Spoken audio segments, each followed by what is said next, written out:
সম্মানিত মুসল্লিগণ, ঈদের নামাজের পদ্ধতি ও নিয়ত।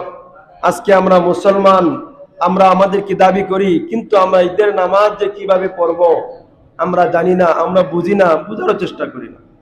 আসলে আমরা কাজ কামে থাকি, বিভিন্ন পর্যায়ে থাকি, এইগুলা শিকার সময় আমাদের হয় না। ফ্যান এত বেশি ফ্যান চালার দরকার নাই, 2-3টা চালিয়ে চলবো। তো ঈদের নামাজ আমাদেরকে কিভাবে পড়তে হবে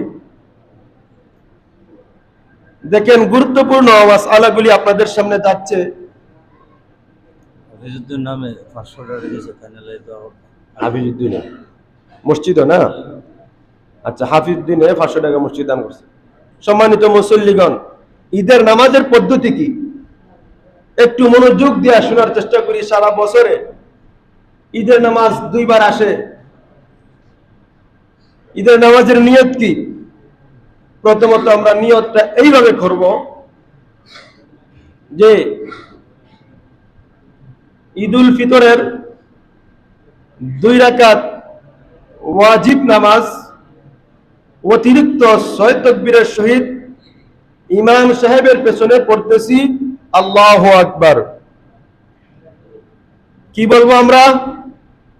প্রথম তাকবীরে কি বলবো? যে ইয়া আল্লাহু আকবার। নিয়তটা কি করব? যে ঈদুল ফিতরের 2 রাকাত ওয়াজিব নামাজ অতিরিক্ত 6 তাকবীরের সহিত ইমাম সাহেবের পেছনে পড়তেছি আল্লাহু আকবার। এই যে আল্লাহু আকবারটা আমরা বললাম, ওই আল্লাহু আকবার হলো তাকবীরে তাহরিমা। তাকবীরে তাহরিমা। এই আল্লাহু আকবার বলার পরে আমরা নিয়ত করে আমরা হাত বাঁধবো। বাঁধার পরে আমরা সানা পড়ব। কি পড়বো ভাই?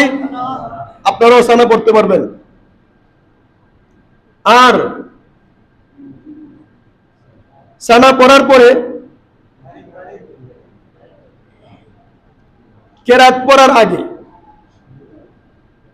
সানা পড়ার পরে কেরাত পড়ার আগে অতিরিক্ত 3টা তাকবীর আমাদেরকে দিতে হবে।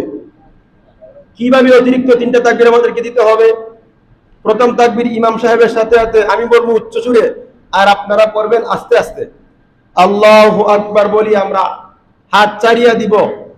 2বার 3বার সুবহানাল্লাহ বলা পরিমাণ হাত ছাড়া অবস্থায় রাখবো। আবার দ্বিতীয়বার আমরা আল্লাহু আকবার বলি আবার হাত ছাড়িয়ে দিব। সুবহানাল্লাহ পরিমাণ ওই পরিমাণ দেরি করব। আবার তৃতীয়বার আল্লাহু আকবার বলি হাত ছাড়বো না, হাত বাঁধিয়ে নেব। হাত বাঁধিয়া ইমাম সাহেব আলহামদুলিল্লাহ পড়বেন, সূরা মিলাইবেন, আপনারা চুপ থাকিয়া শুনবেন। আমিন আলহামদুলিল্লাহ শেষে আমিন আসতে বলবেন। তারপর আমি সূরা মিলাবো। যত নেমে রুকুতে যাব, রুকুতে গিয়ে আপনারা যে রুকুর তাসবিহ আছে রুকুর তাসবিহ আদায় করবেন। সেজদাতে যাব, সেজদাতে যাইয়া সেজদার বিধিবিধানগুলো সঠিকভাবে আদায় করব। আবার আবার আমি যখন দাঁড়াইব আপনাদেরকে নিয়া, দাঁড়ানোর পরে আমি আবার আলহামদুলিল্লাহ পড়ব, সূরা মিলাইব। মিলানোর পরে রুকুতে যাওয়ার পূর্বে আরো 3টা অতিরিক্ত তাকবীর দেব। সূরা শেষ, মিলানি শেষ, আল্লাহু আকবার বলি হাত ছেড়ে দেব। আল্লাহু আকবার বলি হাত ছেড়ে দেব। আবার আল্লাহু আকবার বলি হাত ছেড়ে দেব। আল্লাহু আকবার কয়টা হইছে? এদিকে 3টা, এদিকে 3টা, 6টা। আপনারা যদি গুরুত্ব দিয়ে শোনার বোঝার চেষ্টা করেন। এই তাকবীর দেওয়ার পরে আমি 4র্থ তাকবীর দিয়ে আমি রুকুতে যাব। রুকুতে যাওয়ার পরে আমি আবার যথা নিয়মে নামাজগুলো সঠিকভাবে আদায় করব। আমার সম্মানিত মুসল্লিগণ, আল্লাহ পাক রোজা যে আমাদের জন্য অনেক বড় নিয়ামত।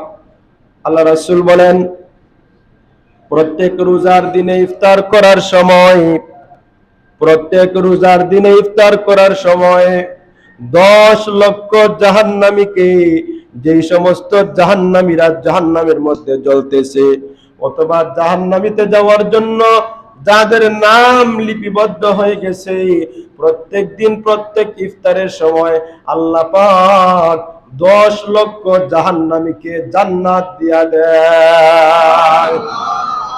প্রত্যেক রোজার সময় ইফতারের সময়, ইফতারের পূর্বে আল্লাহ পাক 10 লক্ষ জাহান্নামীকে আল্লাহ পাক জান্নাত দান করেন। সুবহানাল্লাহ।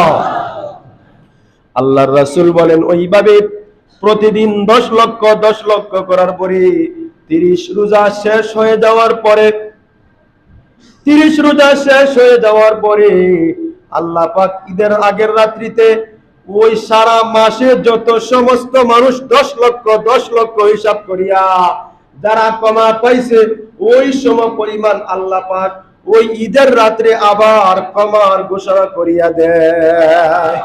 সুবহানাল্লাহ, কি জোরে বলেন না।